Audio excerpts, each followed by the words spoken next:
बेफाम होती. महाराजांची कीर्ती देखावे, भोलेभाल्यांना नाचावे, या कोण घाली असे दरबारी भेटावे. आणि बेगा आणि शहाची आई बघा नजरे पतीचा अंगार दरबार झाला गप्पार. कुणी घेईना हातार साऱ्यांनीच मारली हार. इतक्यात अचानक एक सरदार उठला, बोलला, हम लाएंगे शिवाजी को. आणि त्यानं विडा उचलला. नवतेचं अफजल खाने, या नवतेचं अफजल खाने, जिना जागताचं नुसहिताने. कान बोलला छाती ठोकून, शिवबाला टाकतो चिरडून. मरहबा, सुभानअल्लाह. कौतिक झालं दरबाराचे. खान निघाला मोठा गुरमीत.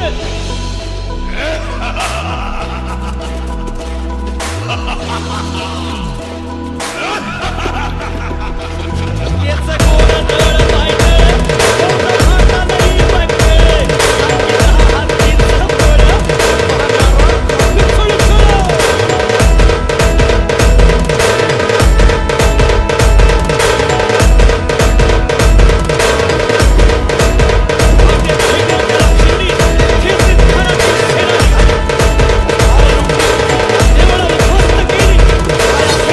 आबरू लुटली. कोण कोण रोखणार हे वादळ.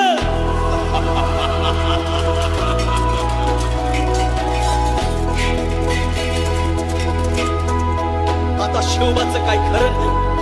इकडं निजाम, तिकडं मोगल, पलीकडं इंग्रज. जो तो हेच बोलू लागला. Did you see the size of Afzal Khan's army? Yeah, sir. But the land of the mountains is dead. राजाची सेना मुठभर, खानाला कसा ठोपणार. काय लढवावा हुन्नर, चिंतेत बंद सरदार. महाराज आपला जीव बोलाचा आहे. खानाचं सैन्य अफाट आहे. त्याच्यासमोर आपला टिकाव लागणं अवघड आहे. काही दिवसांसाठी आपण कुठेतरी अज्ञातस्थळी निघून जातो. काय म्हणाल काय मासाहेब, आम्हाला आमच्या जीवाची पर्वा नाही.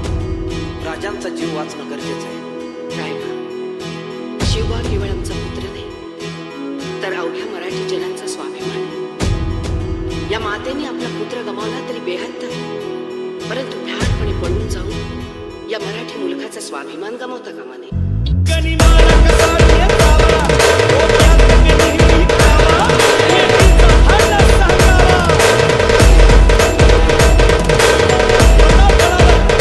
सदा आमने सामने भेटीचा सांगावा भयाने.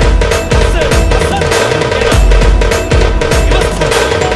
दिवस ठरला आणि ठरल्याप्रमाणे आता करतं पायथ्याशी खार.